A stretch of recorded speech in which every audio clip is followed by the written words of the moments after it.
ஜீவநதியே, ஜீவ தண்ணீரை ஊற்றிடுமே.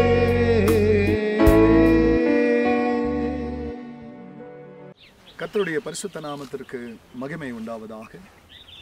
ஆண்டவராகிய இயேசு கிறிஸ்துவினுடைய ஈடு இணையற்ற நாமத்தில் வாழ்த்துக்கள். கிருபையும் சமாதானமும் சந்தோஷமும் உங்களுக்கு பெருகுவதாக.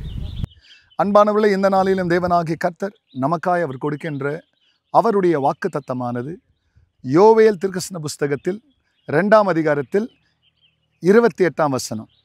இதற்கு பின்பு மாம்சமான யாவர் மேலும் நான் என் ஆவியை ஊற்றுவேன். அன்பானவர்களே, இதோ இந்த இடத்துல தேவனாகிய கர்த்தர் கடைசி காலத்தில் இயேசு கிறிஸ்து பிறக்கிறதற்கு முன்பதாக யோவேல் தீர்க்கதரிசியை மறைத்து தேவன் இதை உரைக்கிறார். மாம்சமான யாவர் மேலும் நான் என் ஆவியை ஊற்றுவேன். இந்த யாவர் மேலும் நான் என் ஆவியை ஊற்றுவேன் என்று சொல்வதற்கு முன்பதாக அவர் குறிப்பிட்ட சில தேவ மனிதர்கள் மேல் ஊற்றினார். அவர் ஊற்றினதான அந்த மனிதர்கள் ஆண்டவரால் ஏற்படுத்தப்பட்ட ஆசாரியர்கள், பிரீஸ்ட், 2வது ப்ராஃபெட்ஸ், தீர்க்கதரிசிகள், 3வது கிங்ஸ். இந்த 3 பேர் மேலே மட்டும்தான் தேவன் தமது ஆவியை ஊற்றினார். ஆனால் காலம் நிறைவேறும் பொழுது, இயேசு வந்து மரித்து அவர் உயிரோடு எழும்பும் பொழுது, மாம்சமான யாவர் மேலும் நான் என் ஆவியை ஊற்றுவேன் என்று சொன்னார்.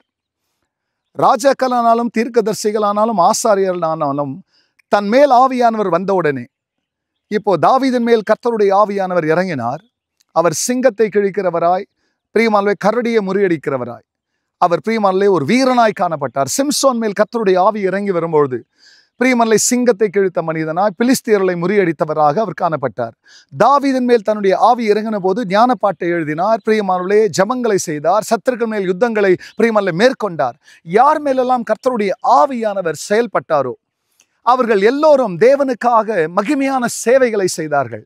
இந்த கடைசி நாளிலே தேவ ஆவியானவர் நம் மேல் இருக்கிறார். ஆனால் அவரை சபைக்கு வரும்பொழுது மட்டும்தான் ஆவியில் நிரம்பவும் அந்நிய பாஷையில் பேசுவதற்காக மாத்திரம்தான் அவரை நாம் பயன்படுத்துகிறோம்.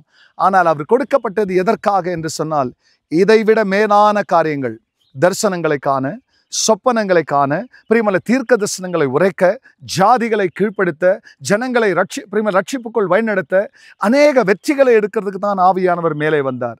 ஆகையால் இந்த காலை வேளையில் அதே ஆவியானவர் மாம்சமான யாவர் மேலனா உங்க மேலே தான், நம்ம எல்லோரும் மேலே அவர் பிரியமலை இன்றைக்கு அவர் ஊற்றின ஆவி இருக்கிறபடியாலே அவரை பயன்படுத்தாதவர்களாய் அல்ல, அவரை பயன்படுத்துகிறவர்களாக நாம் வாழ்வோம். நம்மை கொண்டு ஆவியானவர் இன்னும் செயல்படுவார். கர்த்தர் தாமே உங்களை ஆசீர்வதிப்பாராக. ஆமென். ஜீவநதியே, ஜீவநதியே.